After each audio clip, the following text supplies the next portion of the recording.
Oh, that use of force thing. PolitiFact also forced to retract their mostly true rating for Secretary of State Kerry's 2014 claim that 100% of chemical weapons had been removed. Not a good day for those two otherwise symbols of integrity and honesty. Joining me now to discuss the latest on the Syria strikes, reports of White House infighting, and Justice Gorsuch, political commentator, best-selling author, and Coulter. And great to see you again, and welcome to the broadcast. Let's start with let's start with Syria. Your thoughts on the strike yesterday? H.R. McMaster making it very clear that he thought it was a special moment in American military history. No, I think we have to get rid of all these generals. I feel like I'm watching Dr. Strangelove with these guys.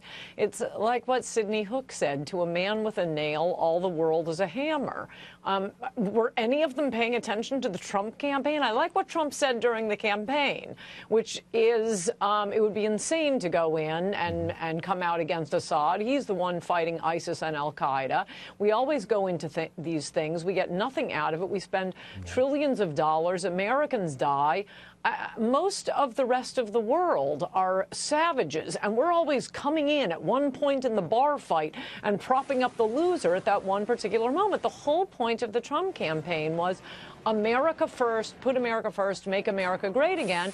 And what I really think you and I should be talking about right now, Lou, is, the fact that anchor babies aren't citizens and they should be deported too. And isn't that great that Trump is not printing work permits for the Dreamers anymore? Oh, except he is.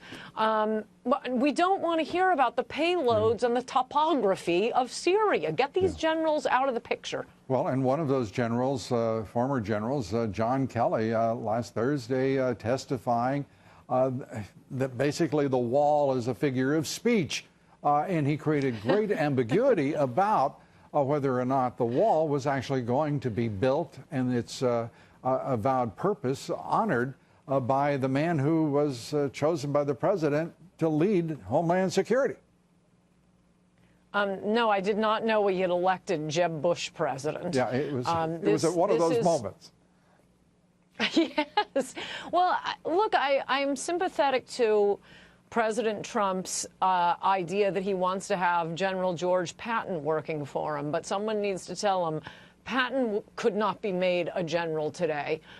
Generals are confirmed by the Senate, and that means, Democrats get to vote too. Republicans just ask, is this guy a good military leader? Democrats ask, what has he done to promote transgender bathrooms? Which is why all of these guys are utterly captive to PC, completely useless. I remember after the Fort Hood shooting, what was that general's name who said, well, as much of a tragedy as Fort Hood was, the greater tragedy would be if diversity became a casualty. That's what our generals are like. I mean, if you want somebody from the military, get a corporal. But no generals, they should be gone.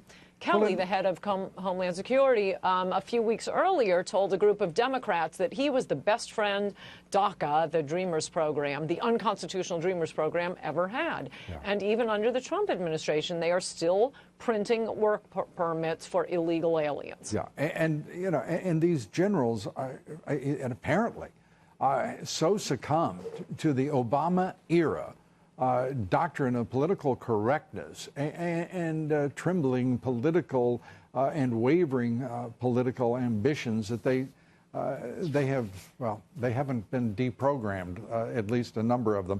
Let's turn to, if we may, Justice Gorsuch, he has, talk about promise on the Supreme Court. He seems to be brimming with it. Your thoughts? I hope so. We'll see.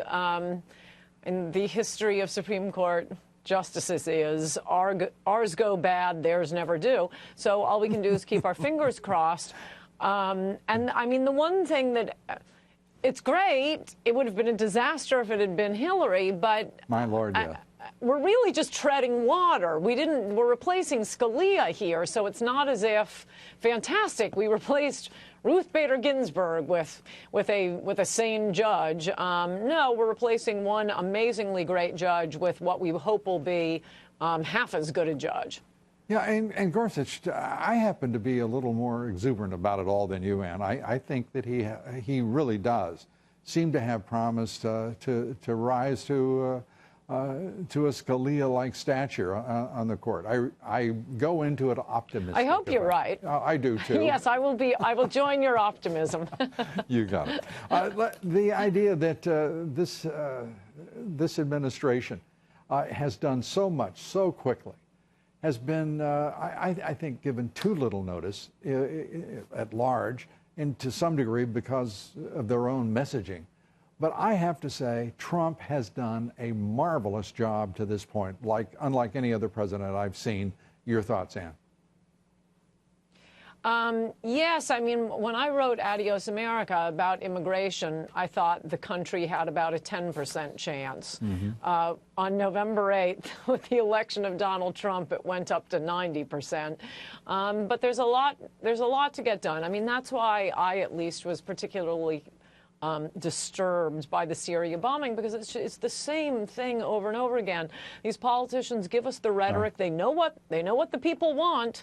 We want to put America first. We want a wall on the border. We'd really rather have politicians weeping about Kate Steinle than someone in a country 6,000 miles away that has no effect on us. Certainly is not a vital national security interest.